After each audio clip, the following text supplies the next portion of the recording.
જય માતા ગાઈસ, હું આકાશ ઠાકોર એચજે ઠાકોર યુટ્યુબ ચેનલમાં સ્વાગત કરું છું. મારી ચેનલનું નામ એચજે ઠાકોર છે, તો તમે સબસ્ક્રાઈબ કરવા ના ભૂલતા. તો આપણે ત્રિમંદિરની અંદર આવી જઈશું પ્રોજેક્ટરનું જોવા માટે. દાદાનું મંદિર છે ત્યાં. તો અહીંયા બતાવવામાં આવે છે માતાનું સંસ્કારનું ચિત્ર. ખૂબ સારું અહીંયા લખ્યું છે સંસ્કાર વિશે, બરાબર. તેમ આગળ જોવા જઈએ તો નાની ઉંમરમાં સટલું સમજણ વિશે આપેલું છે. એની આગળ જોવા જઈએ તો આપણે લઘુત્તમ શિક્ષિતા જડ્યા ભગવાન, એટલે કે ભગવાન આ બધી રકમોનું જીવન માત્ર અવિભાજ્ય રૂપે રહેલા છે. તે લઘુત્તમ પરથી તરત જ ભગવાનનું સૂત્ર કાઢેલા છે. એટલે શિક્ષણ એ અભ્યાસ કરતાં બતાવવામાં આવે છે કે આપણે જીવન વિશે શું છે એમ. તેમ આગળ જોવા જઈએ તો મંડપ લાવશો રંડ આપો. અહીંયા લગ્ન વિશે બતાવ્યું છે, લગ્ન સંસ્કાર વિશેનું ચિંતન કર્યું છે. અહીંયા લખેલું છે કે આ પેણી એ છે, એનું અંતિમ પરિણામ શું છે? બેમાંથી એક જાણે કે રાંડવું તું પડશે. એ સારું વર્ણન કર્યું છે લગ્ન વિશે, બરોબર. આગળ આવીએ, ચલો ગાઈસ. લગ્નના જીવનના 60 વર્ષ પછીનું જીવનનું મનોમંથન કરવામાં આવે છે.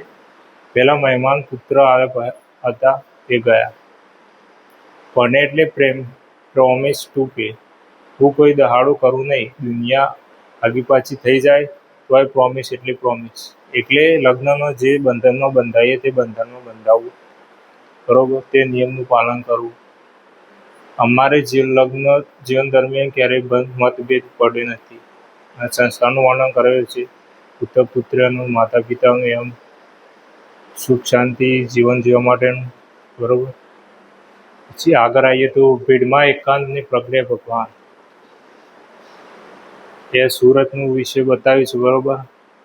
સુરત રેલવે સ્ટેશનમાં બાંગલા પર એકલો બેઠ્યો હતો. એ ઘડીએ મને એટલું જ જ્ઞાન ઉત્પન્ન થયું કે સમસ્ત બ્રહ્માંડ દેખાયું, કે જગતના તમામ રહસ્યો ખુલ્યા થયા. આ દાદાનું ખૂબ સારું વર્ણન કરેલું છે અહીંયા. તો તમે ત્રિમંદિર આવો તો જોવાનું ના ભૂલશો, વાંચવાનું પણ ના ભૂલશો. દાદા ભગવાનનું જે સુખ પામ્યું તે આખું જગત પામ્યું. તે એમ કે માગે છે કે હું જે સુખ માગ્યું એ દરેકને સુખ મળે, બરાબર.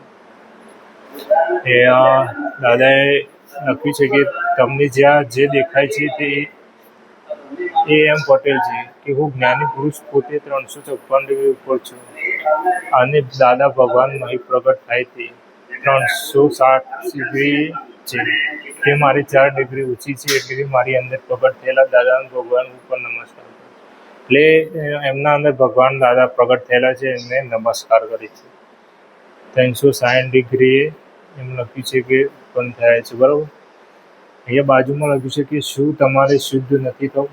એટલે કે અજ્ઞાનની દશામાં અમારો અહંકાર ભારે તે કેટલા લોકો માટે અભાવ તિરસ્કાર થયેલા ગયા છે. પછી 1958માં જ્ઞાન થયું કે ત્યારથી એમ પટેલે કહી દીધું છે કે આ બધા પ્રત્યેક જે દોષો કરે તે હવે પ્રતિક્રમણ કરીશું. જો ના હો તે બધા ધોઈ નાખ્યા પછી પરિક્રમણ કરીએ. આત્મા પ્રાપ્ત કરવા માટેનું બહુ દાદાએ વર્ણન કર્યું છે, બરાબર. દાદાનું અર્થશાસ્ત્ર વિશેનું વર્ણન કર્યું છે, બરાબર. તમે આવો તો વાંચવાનું અને ખૂબ જોવા લાયક છે. એ પાણીની પિચકારી મારતા એક પ્રોજેક્ટર સારું બનાવ્યું છે, બરાબર. ખૂબ સરસ જોવા જેવું છે. એક ભાઈ છે જે ઉપરથી નીચે જોઈ રહ્યો છે, બરાબર. એ ભાઈ છે ને એ નીચેલા ભાઈને ઉપર પિચકારી મારી રહ્યો છે. તો પાણીની પિચકારી વિશે ખૂબ સારું વર્ણન કર્યું છે, બરાબર. અહીંયા લખેલું પણ છે, તો તમે આવવાનું જોશો નહીં. અને ફરી આપણે મુલાકાત મળીશું બીજા વર્ગમાં અને બીજી જગ્યાએ. ચલો ગાઈસ.